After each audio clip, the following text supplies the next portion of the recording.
Okay, so now this other question. Are jeans allowed on Sundays? Are jeans allowed on Sunday? Whose name is Jean? Cannot come to church on Sunday. Nah. Are jeans allowed on Sunday? You know what jeans are? Elisha, what is jeans? Do you know? No, alright, jeans. Jeans. Alright, the kind of trousers. I'm not good at drawing trousers. I don't know. Like that. Then got buttons here, buttons here. Alright. Jeans.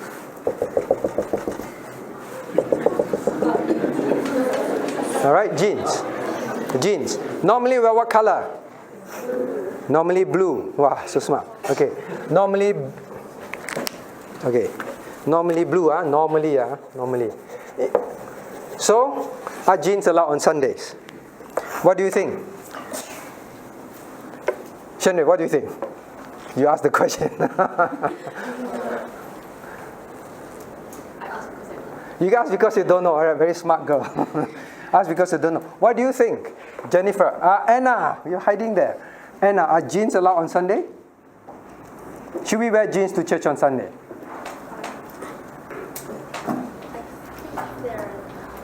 I think they are allowed. Alright, so if you wore jeans to church on Sunday, I should not have a skirt ready for you and say, wear this and change. As long as they don't have holes. As long as they don't have holes. Why? Because the holes one are what? The holes one are more expensive. As long as they don't have holes. Now this question is always asked, and there are many people who argue about this. I think the best way to answer this is to ask why in the first place there's this question, should people wear jeans to church? Well, young ones, no, have you heard before people arguing, should not wear jeans to church? Have you heard of that before? No. Alright, so maybe the older ones, you've been to churches like that. So why is there this argument in the very first place? Why? Now, so we have to go back to history. Now, the jeans is invented by who? Anyone knows? The jeans invented by? By who? Alice. By who? Nancy. Don't know. Huh? Say again? By? By who?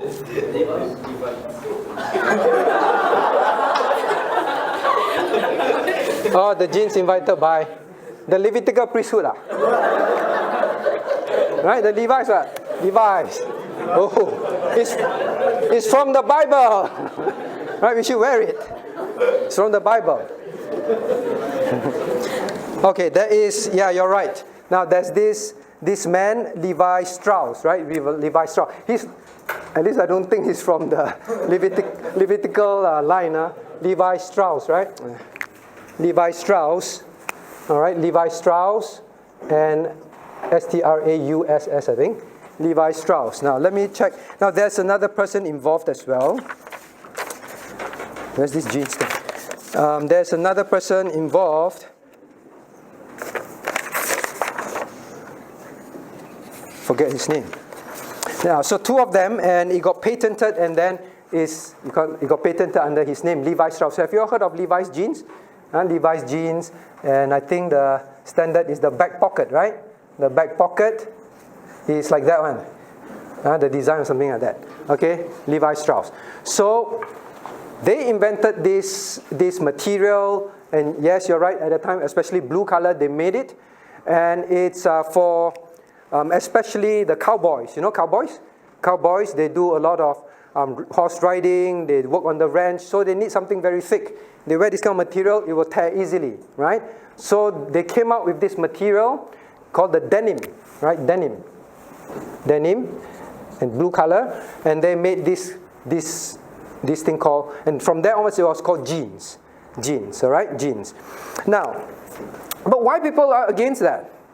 Why in church history people began to say, no, don't wear jeans to church? Now, because at that time when this came out, it was a work material, work clothes, okay? Thick work clothes. But the young people at that time began to adopt it and wear it. So they're not cowboys, they're not working on the farm, but they also started to wear it as a fashion item. Okay? They say, wow, all these people wear that. We also want to wear that. Okay? Now what's wrong with that? The problem is it was adopted by the young people then that had they adopted it and they wanted to wear it as a distinctive subculture. You know what subculture? What is subculture? Those that go Subway and eat Subways? It's not that.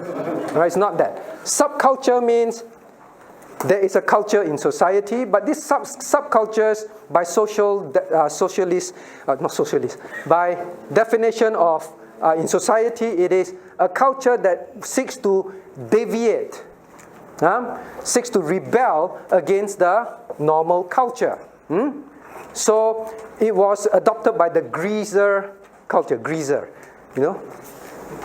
Some of you already know. You remember that the people, they wear their hair with a lot of grease? I don't know. But it's called the greaser culture. All right, the 40s, 50s, 60s at that time. So the young people wore it as a sign of rebellion to society. Understand that? They wear it as this is our subculture. We want to deviate, we want to rebel against mainstream. So they were typically the bikies. Bikies.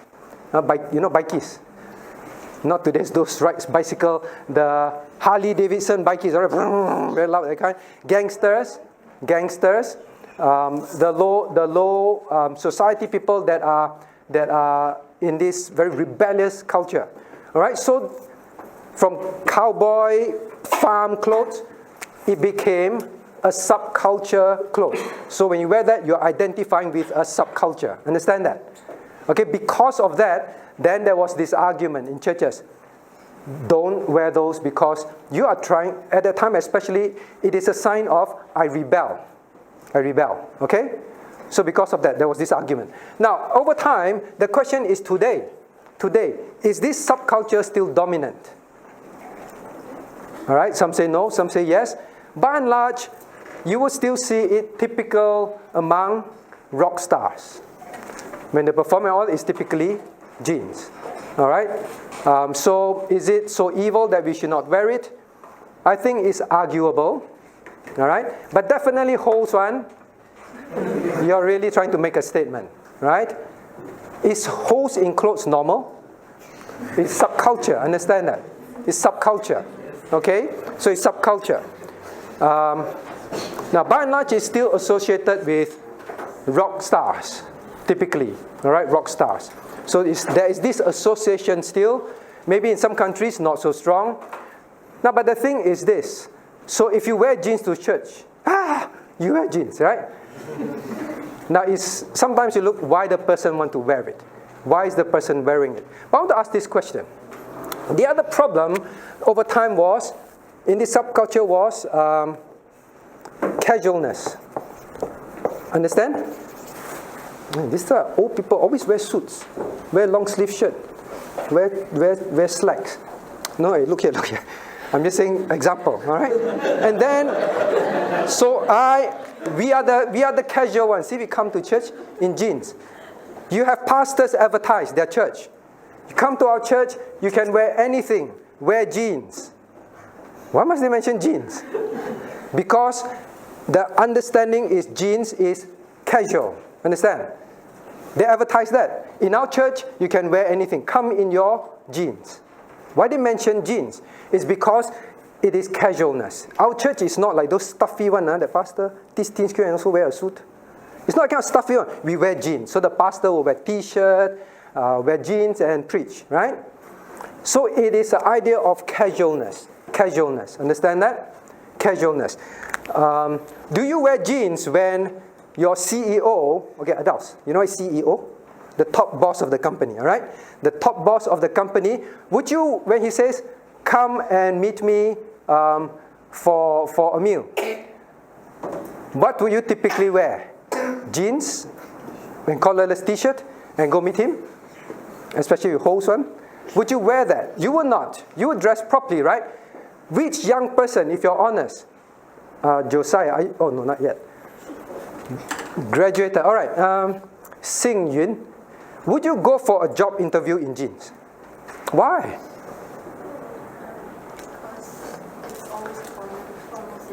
It's always formal situation. Why is formal, but why don't you wear jeans? Jeans isn't formal. If we have that thinking of going for a job interview, meeting your big boss, why do we have the idea that jeans is okay for church? Now, I'm not saying you wear jeans, you have broken the 11th commandment. Right? There's no such commandment. I'm not saying that. But if we have that thinking, how come when it comes to God, it's like that? I think it's usually, every week also see God, right? It's okay lah. You see God every week. Does it change that God is holy, pure, that we come before Him with the greatest reverence and respect? We dress properly. Now I tell you, I dress properly not because I like the heat. It is part of the respect to the congregation. Right? Reverend Toh make a very good point, and he always say, anyone who's preaching on a pulpit, dress properly. It's a sign of respect and reverence for the word, for God, and also to the people. Do you go to someone's funeral dressed in your pajamas? You don't learn, You don't.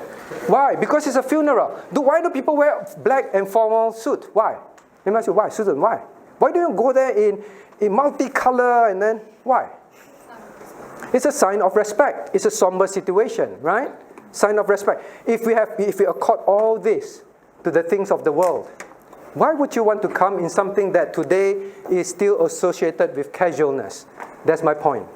But I still want to say, this church has no policy that you wear jeans, you have sinned against God. But you think about why you choose to wear jeans. All right? Now, when I was working, I shared this with some of you before, when I was working, our big competitor of my company is called IBM, the computer company, right? So HP, IBM, always fighting. When IBM came out with this idea, every Friday they call it dress down. What is dress down? Anna, what is dress down day? Wear down clothing. Duck feather. Right? No, dress down. Dress down means dress casual. All right, they came up with the idea, dress down day. It was a very big thing around the world. It was a big management study around the world. Dress down day. So every Friday, employees come to work, dress down. And of course, dress down means wear what? Not wear feather clothes, Dress down means wear jeans. So to them, Friday you can come in jeans. All right. Now then, my company bought another company. It's called Compaq. Right, Compaq Computers. And then I took over a whole bunch of engineers, and then they come and ask me, boss, how come in HP, Friday not dress down? Because they adopted the dress down concept. All right? They adopted the IBM concept, dress down.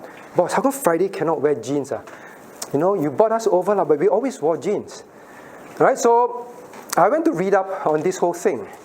And then I realized over time, IBM removed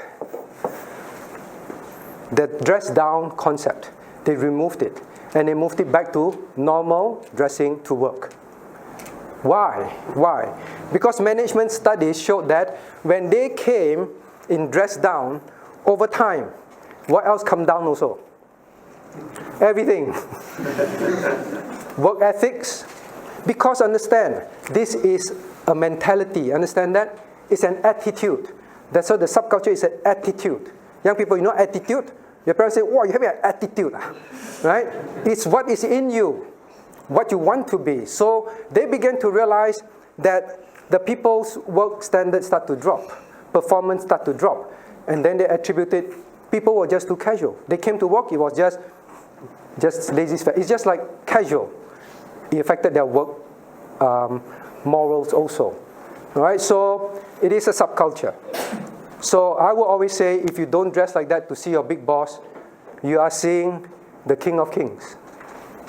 Don't dress like just to show off. I say, I'm here to meet the King of Kings. Then long flowing gown. No need, right? Don't swing to extreme. Dress respectfully. How is respectfully? By the standards of the society. Okay? By the standards of the society. You go to some poor country, all right? To them, formal could be just white shirt and then iron clothes. That's it, right? You don't have to go there with your suit, with your hat, with your three-piece and everything. All right? Then you become out of place. What is suitable for the society? If at the point of time, even in Perth, jeans is the idea of casualness, then the standard is be more reverential towards God. It affects, my point is, why I bring up this, it affects your attitude towards God over time. That's what I'm saying. All right? Now, I've said a lot of things, but we don't have time. Next time we come back, I want to show you from Scriptures. Scriptures have many places in Scriptures that talks about dressing. Is dressing unimportant to God? You'll be surprised how much God talks about dressing. From the priest to the ordinary men and women. God mentions it many times. God is concerned about dressing because we know dressing can change you. Do you agree dressing can change you? It changes you. All right? That's all we have time to answer. We'll come back with a scriptural basis the next time. Let us pray. What do we have here? Top 5 reasons why church dropouts. What church dropouts say. Why they stop attending church. Now, please remember 66% of, well, I take the American view, they are the most readily available results. They stop attending church at least a year after turning 18. So from